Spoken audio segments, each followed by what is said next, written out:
Hey, what's up guys? In 8th grade English class, I wrote a script titled The Pun.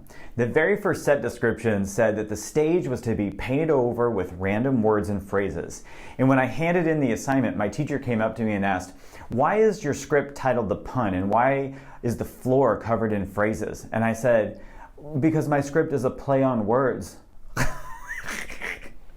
Okay. Speaking of scripts, there are a lot of people these days who are selling the exact scripts they use to produce supposed amazing results. Have you noticed? I mean, it's like every other ad on social media or email marketing campaign makes the same big promise. If you follow their system, you'll have tons of leads from social media. Or my favorite one in real estate, here's exactly what to say when working with a client or a prospect. And the implication is that the client or prospect will immediately fall into line and do what you want. Now, there's nothing wrong with these marketing tactics as long as you don't convince yourself that these systems work every time, which sadly is the suggestion being made in much of the advertising that I'm seeing. So I'm sorry to be the bearer of bad news, but there isn't an exact thing that you can say or system you can follow that will work every time on everyone. Now, I know you know that, but I also know it's super tempting for the same reason that we search for a pill to lose 10 pounds. I mean, it's easy to allow ourselves to buy into the story that if we simply replicate what someone else has done or says to do, that all of our production and sales problems will be solved. Human beings are complicated, and no matter what industry you're in, if you're going to work with people, you'll no sooner find the exact thing to say that works every time than you'll find the magic pill that drops 10 pounds overnight. And here's a newsflash. You know the people selling the perfect system? It doesn't work for them every time anyway. If it did, we'd have found that perfect system long ago and everyone would be using it. Now, to be clear, I'm not against systems. I think they're important in business, and there are plenty of systems you can implement that will work well and often. What I'm talking about here is where the rubber meets the road in sales, when you interact with your clients and prospects directly. That's when you need more than a set of memorized lines. And don't you find this sort of funny? As a marketer, you can probably sell quite a bit to salespeople looking for that magic pill if you promise a foolproof system of scripts. But as a coach, if you go down that road, all you're going to hear is, "I don't want to sound like a salesperson." Okay, so here's what I believe is going on. Salespeople definitely want guidance and education, but they also want to be themselves. Does that sound right to you?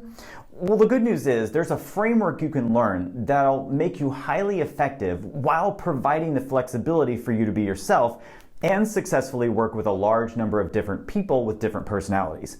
It's a simple 4-part sales framework that's easy to learn.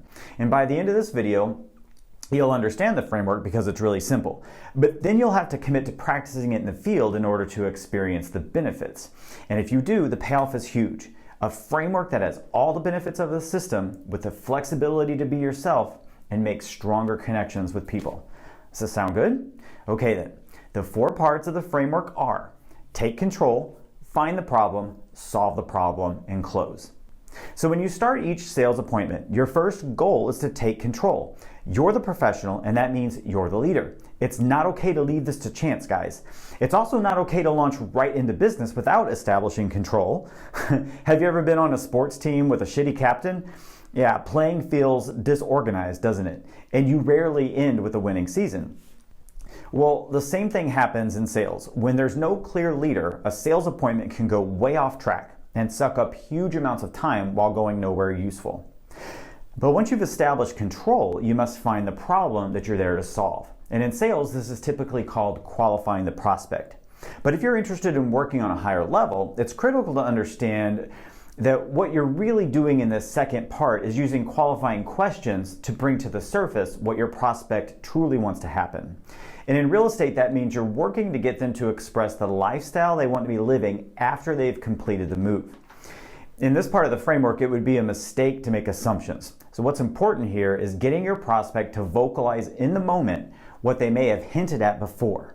And the problem isn't about the property, it's about the life they want to be living that they currently aren't living, of which the real estate is just a component. And then from there, you can move on to the third part of the framework and propose a solution to their stated problem. In traditional sales, this is a your presentation. You know, all the visuals you've been given by your company with the nice graphics and logos and charts. Now, masterful salespeople know how to present these features and services in a way that demonstrates that they are, along with the services of their company, key to getting the prospects to their new lifestyle.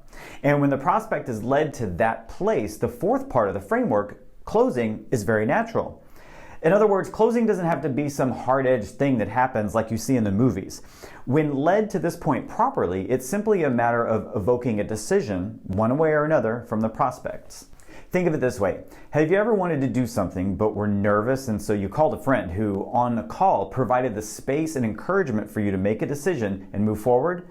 Well, that's what this fourth part of the framework is all about. Closing in this way is one of the kindest things that you can do for a prospect.